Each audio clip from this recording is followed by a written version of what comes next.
According to 50 Cent, newly surfaced footage is turning the internet upside down, allegedly showing a visibly shaken Sean Diddy Combs behind bars, a sharp contrast to earlier rumors that painted him as comfortable and untouchable in prison. For weeks, whispers claimed Diddy was sipping wine and playing mentor to inmates, but this latest clip suggests a very different reality, one filled with fear and growing tension. Even more shocking are reports hinting that certain individuals may be targeting him for reasons few saw coming, with speculation linking the danger to figures connected to the late Tupac Shakur. Whether confirmed or still unfolding, the narrative has shifted dramatically, transforming stories of power into scenes of vulnerability as the pressure around Diddy continues to intensify. This guy's life might be danger over here because people think that he has something to do with Pac. People think he has something to do with Biggie, and they right here in Brooklyn. You understand? It's right here in Brooklyn, and some of the people are still mad that he made making of the band walk to Brooklyn from, to get the cheesecake, and just around the corner from the Cheesecake Factory. So, Junior's. So it might be some dumb shit. So y'all need to get him out of here and ship him to Jersey because somebody gonna kill him over here. Those are good arguments, if you want to call it, but it's bullshit. He gonna get the same treatment no matter how much money he got. For decades, the tragic deaths of Tupac Shakur and the notorious B.I.G. have hung over hip-hop like an unresolved shadow, shaping rivalries, fueling conspiracy theories, and leaving fans searching for answers that never fully came. And through all those years of speculation, one name has remained at the center of the conversation: Sean Diddy Combs. Despite the non-stop rumors and accusations that have surfaced across generations, Diddy has consistently and firmly denied any involvement in either tragedy, maintaining that he had nothing to do with the violent endings of two of the genre's greatest legends. Now, it was this documentary that claimed, which we know wasn't true. Yeah, check this out. We don't talk about things that are nonsense. We don't even entertain nonsense, my brother. So we're not even going to go there, with all due respect, but I appreciate you as a journalist asking. Thank you. Because listen, 7 years ago, I'd have been like, yo, did you hire somebody to fuck? But no, you do it like a journalist. Yeah, no, we wouldn't even get into nonsense like that. You know what I'm saying? It's nonsense. Which we never believed, by the way. Yeah, thank you. The hip-hop world was forever changed when Tupac Shakur was gunned down in a drive-by shooting in Las Vegas on September 7, 1996, fighting for 6 days before passing away at just 25 years old. Only 6 months later, tragedy struck again when the notorious B.I.G. was killed in a similar attack in Los Angeles on March 9, 1997. Two titans were gone back-to-back, at the height of the explosive East Coast-West Coast feud, a conflict fueled not just by music, but by pride, loyalty, and deep-rooted tension. Standing firmly on the East Coast side was Sean Diddy Combs, Biggie's close friend, producer, and the driving force behind Bad Boy Records. The Quad Studios shooting has never been officially solved, but former Bad Boy insider Gene Deal has long claimed the truth runs far deeper. According to him, Sean Diddy Combs allegedly knew Tupac Shakur was about to be attacked, and allowed it to happen. Deal says a key detail often left out is that Diddy was in the building that night at Quad Studios alongside Andre Harrell and James Rosemond. He claims Diddy wasn't there by coincidence, but to keep a close watch on the notorious B.I.G., whose publishing he reportedly controlled at the time. Deal insists the meeting had nothing to do with recording, and everything to do with oversight. Most chilling of all, he alleges Rosemond warned that Tupac was about to be taught a lesson over money disputes, a moment that, in Deal's telling, marked the beginning of a chain reaction that reshaped hip-hop history forever. In an interview of being there to spy on Big,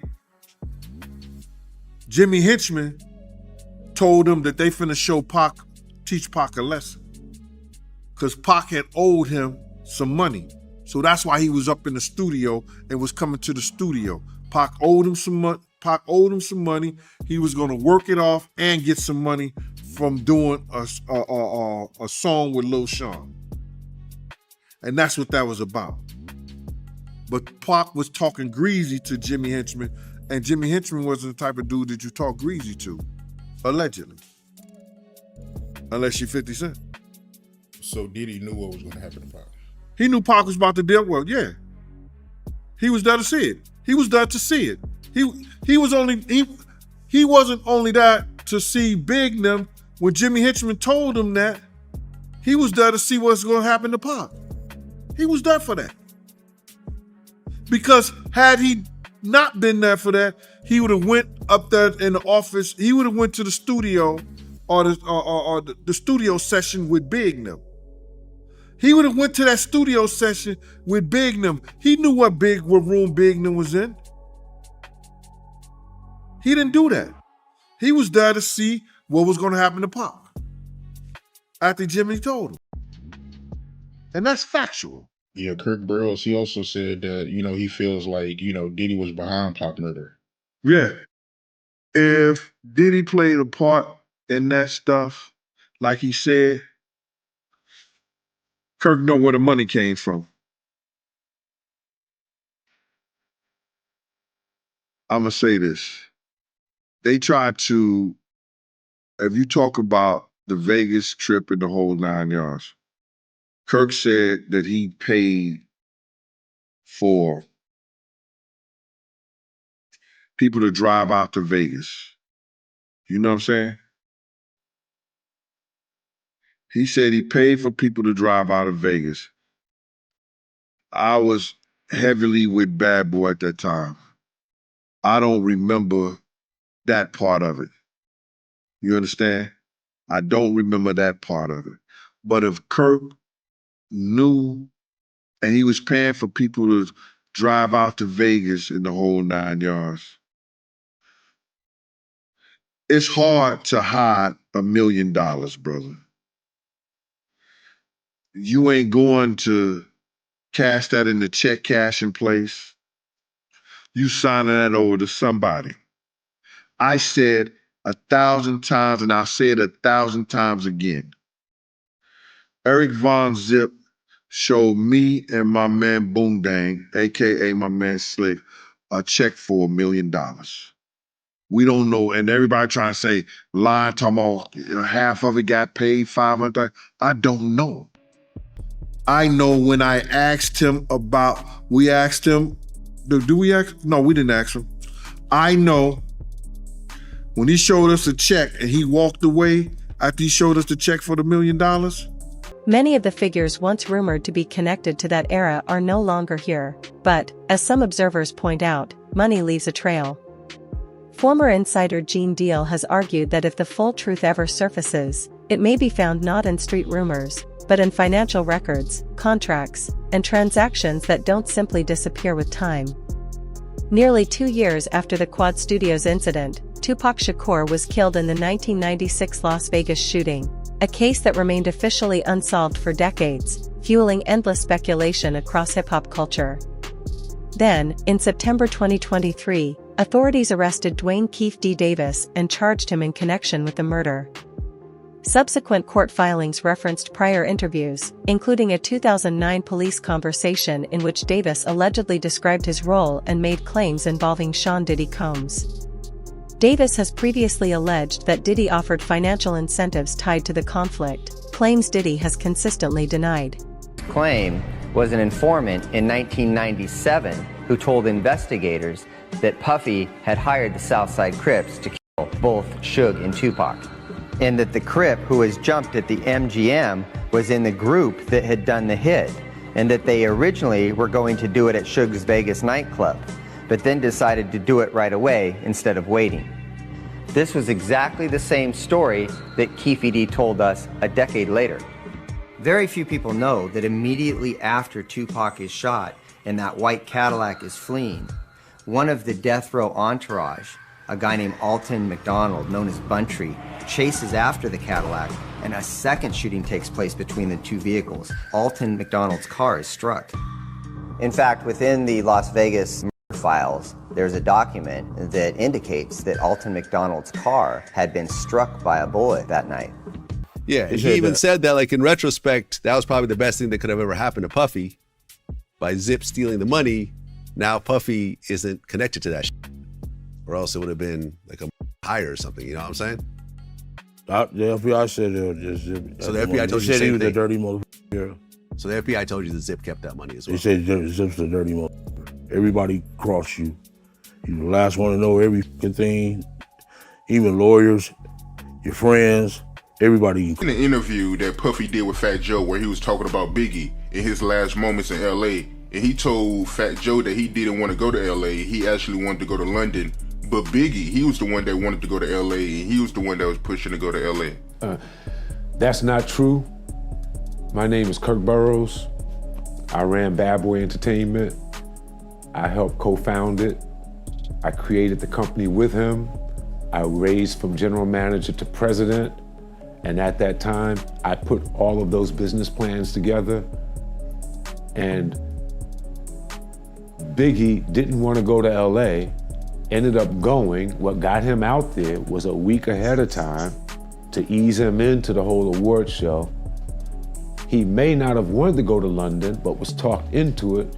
First time ever, a rapper of your stature getting this treatment, that would be something he would be interested in doing, but he was easily talked out of it by Sean so that they can make an appearance at an event in LA that Saturday night. A part of the posturing of not only did we come to the award show, not only am I recording my album out here, and Big is gonna help me with some of the writing and maybe do something out here where me and him did this song in LA. I'm out on the town. And it was just too much. Former Bad Boy insider Gene Deal has said these claims don't stand alone, and points to a moment that, in his view, adds chilling context to what happened next. He revealed that industry figure Clark Kent, who was close to the notorious B.I.G., once admitted he was confused about why Biggie was even going out that night. According to Clark, Biggie was supposed to be traveling, not partying. When he questioned the sudden trip to the Peterson Automotive Museum, Biggie allegedly told him the outing had been arranged by Sean Diddy Combs and another associate.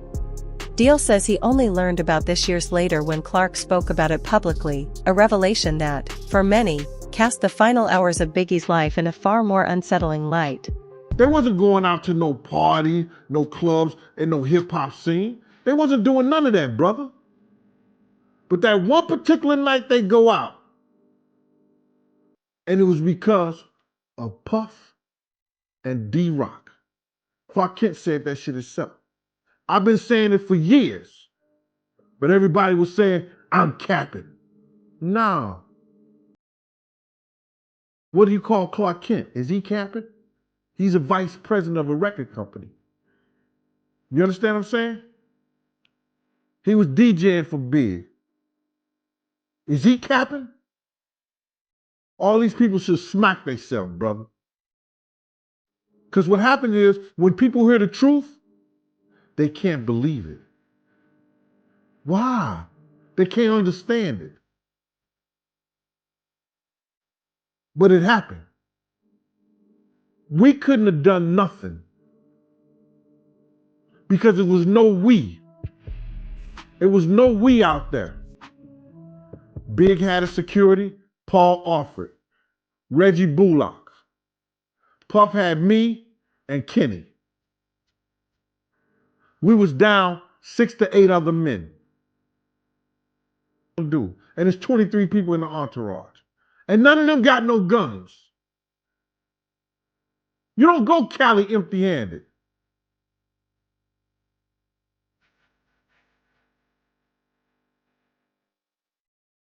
We couldn't have done nothing, man.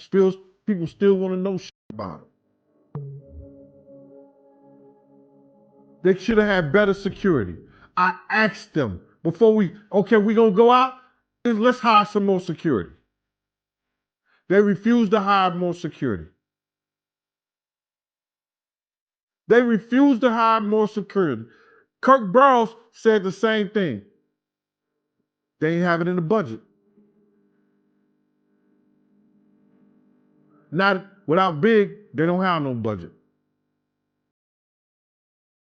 How about that? Later in the documentary series, former LAPD Detective Greg Kading offered a striking perspective, saying he believed Sean Diddy Combs ultimately complicated the investigation rather than helping move it forward. Drawing on his experience working closely on the high-profile murders tied to the West Coast feud, Kading suggested that key actions and withheld cooperation created obstacles at critical moments, slowing progress, muddying leads, and leaving vital questions unanswered. His comments added weight to long-standing suspicions, reinforcing the idea that the truth may not have been buried by a lack of evidence alone, but by influence, silence, and strategic interference that shaped the course of the case for years. My perceptions have changed slightly, gradually over time. Today, I look at Diddy through a different lens than I might have 10, 15 years ago. There were obviously some early red flags, but it's a complicated thing because we have to be very careful about falsely accusing people or even, making accusations based on nothing more than speculation. And we just haven't seen all the evidence. So I prefer to kind of withhold judgment on some things. I can tell you regarding Diddy back when Tupac Shakur and Biggie Smalls were murdered. He wasn't exactly cooperative. He didn't do what you would assume a friend or, a manager, so to speak, would do. So from a law enforcement perspective, he was very unhelpful in an area where he ought to have been contributing towards getting some type of justice in those two murder cases. But as we found out in time, he was complicit in one of them, and which would make sense why maybe he didn't cooperate in the other, because the two were, they were just, we always understood that they were somehow interconnected. And so if you're going to cooperate or provide information on one and you're culpable in the other, one thing could lead back to the next. And that's where I think he understood his own vulnerability. Coming in, he was friendly with Big. He saw Little Sean, people like that. They wanted him to come and do a record. That was what was set up at Quad. Biggie, knowing Little Sean, they were all there, C's, all of them. It was just going to be a fun night at the studio. Pac showed up. He saw them looking down from the window. His new friends were there. An incident happened in the elevator. It might have been a scary thing, like just to send a message. Tupac standing his own ground, just didn't leave it at that. He ended up getting hit, getting shot. The elevator went up. Our people were shocked to see him in that state. He was shocked to see our people looking at him shocked. He thought that they knew something about it. He thought if he was in New York and he was with all the rappers from the East, they must have known what was going to happen. It had to be in the wind. And situations aren't laid out like that. And it was the furthest thing from the truth, but he held that to his heart. And then he went away. A few other things happened, got better, got repaired, went away, went to jail on the rape charge. Once that came down on him, it looked as if the East Coast must have been the worst thing and the worst place for him to have come to. And it looks as if the friends that he had just turned their backs on him. Suge stepped in.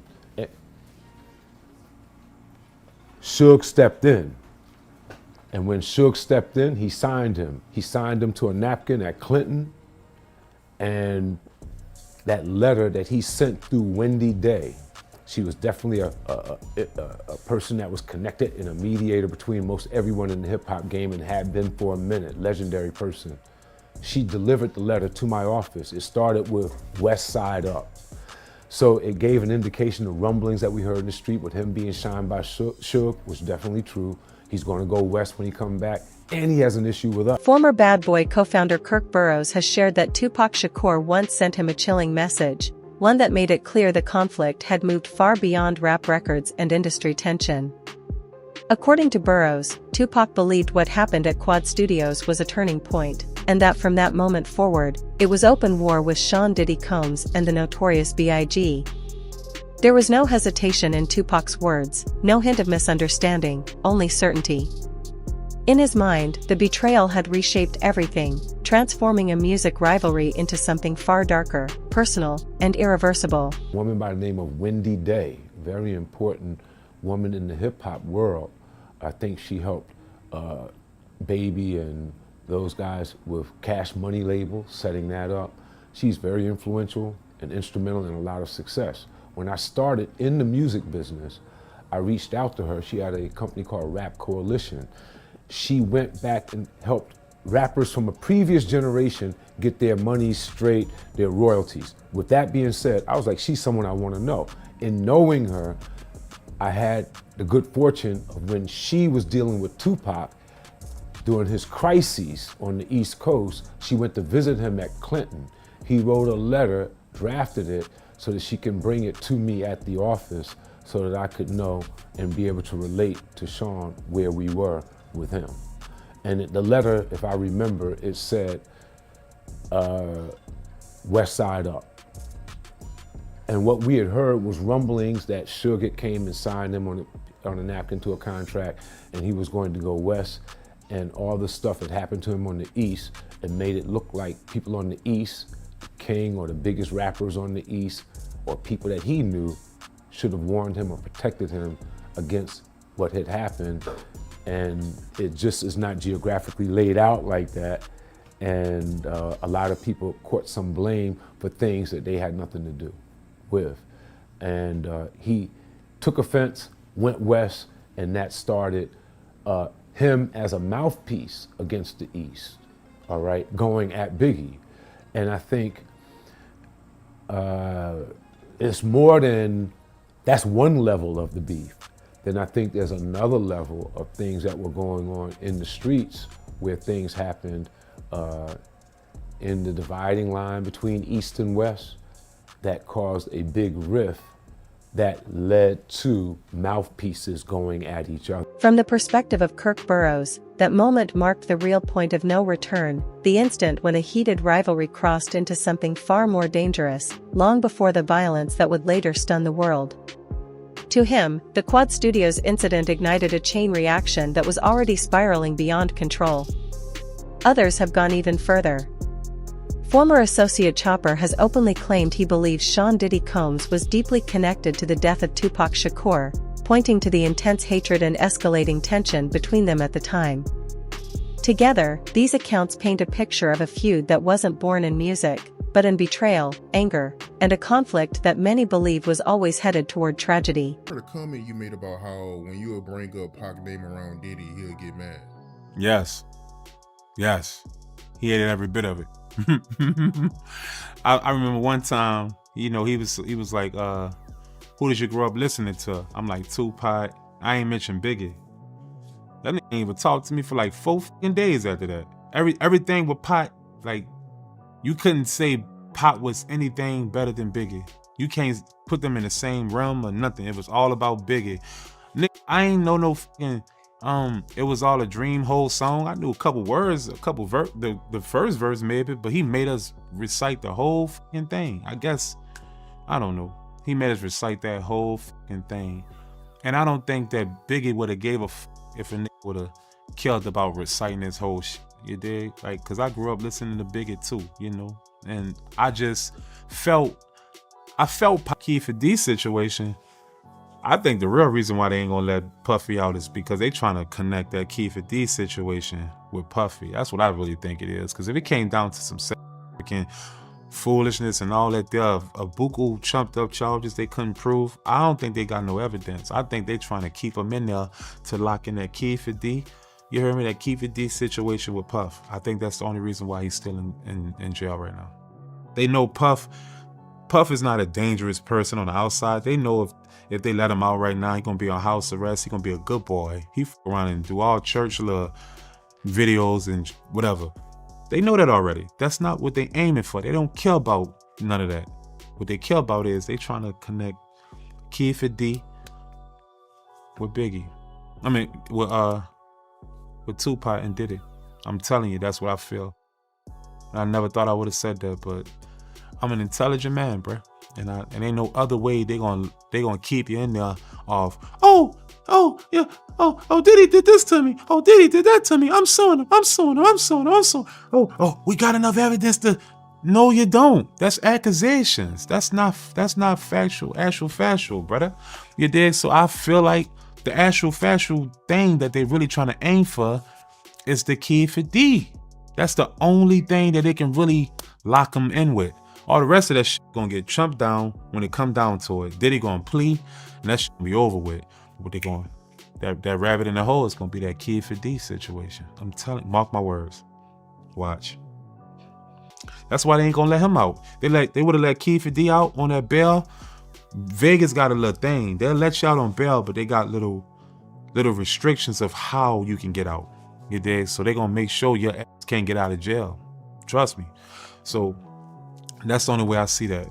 Because the feds play a different game. According to growing online reports, 50 Cent is allegedly funneling explosive footage and information directly to major media outlets like TMZ, ensuring each new revelation spreads fast and hits hard.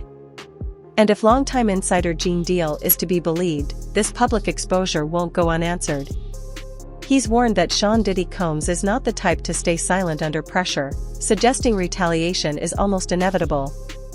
What began as allegations and commentary now feels like an escalating media chess match, one where every leak raises the stakes and pushes this already volatile feud closer to a breaking point. We need people to put people out here that's doing shit like this, that's taking from people's families, that's beating women, that's drugging women. I ain't got a problem with it. Let's go to war. Bruh, first of all, they're gonna try to get his baby mama stories, you know. They're gonna try to get 50 baby mama stories. They're gonna try to get girls that he probably dated, that he had problems and issues with and stuff like that. You know what I'm saying? They're gonna try to do the same thing they probably did to R. Kelly or Puff or whatever like that, and people tell their stories. You understand? But, you know, they trying to retaliate on what he did. Let him go ahead, bruh. Because I think he ready for it. You don't do this shit, and you don't do the stuff that he did or sign on to the stuff that he did with Puff. Unless you got your shit in order. Don't throw no stone if you live in a glass house. Don't throw no stone if you live in a glass house. I believe 50 ready for it, if they come at him any kind of way. I heard that Diddy is trying to sue Netflix for $1 billion. Ain't nothing came up in court. That's just talk, bro. No paperwork has been put in and signed into that. They're gonna have to have a reason. If they were suing him and he had enough reason, why they didn't cease and desist the thing? Huh? If he had a leg to stand on, why they didn't cease and desist the documentary? That's just people talking. Headline news.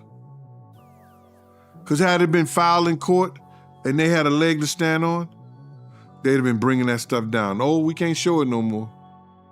With all the renewed investigations, resurfaced testimony, and explosive allegations surrounding Sean Diddy Combs and the death of Tupac Shakur, one question now hangs heavier than ever: will justice ever fully catch up with this case? Could the truth finally lead to real accountability after decades of mystery, or will it remain one of hip-hop's most haunting unsolved chapters? Drop your thoughts in the comments below, and let us know what you believe will happen next.